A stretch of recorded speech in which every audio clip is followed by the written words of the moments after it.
Kia ora te whanau, Miss Po's back.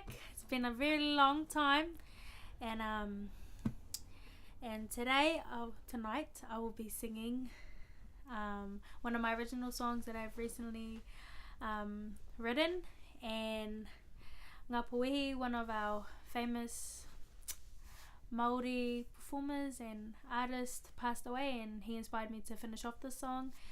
And yes, the song is called Ka Taka Te Po, and I hope you enjoy.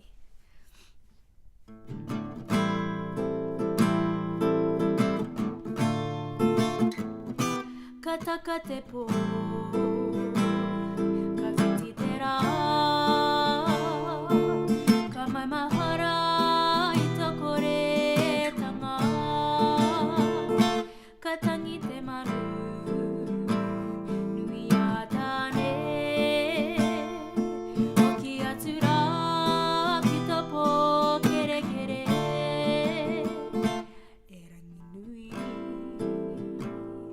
mana ki tia maira, i te tōtara, o te ariki e papa,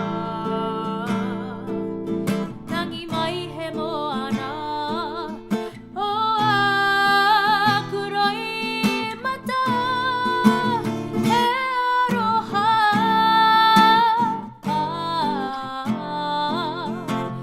e aroha,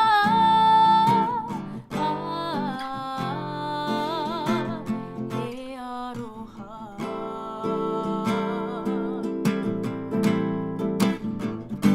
Ka noho moke ngā uri, moto aroha e te kui, pawarawara, e ngaro atu ai, kei taka kuroi mata, e aroha,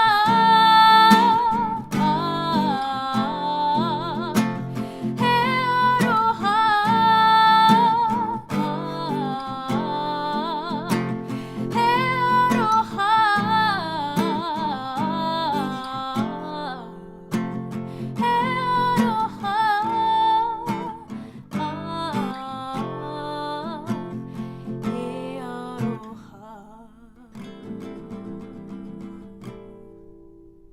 Bye, thanks for watching.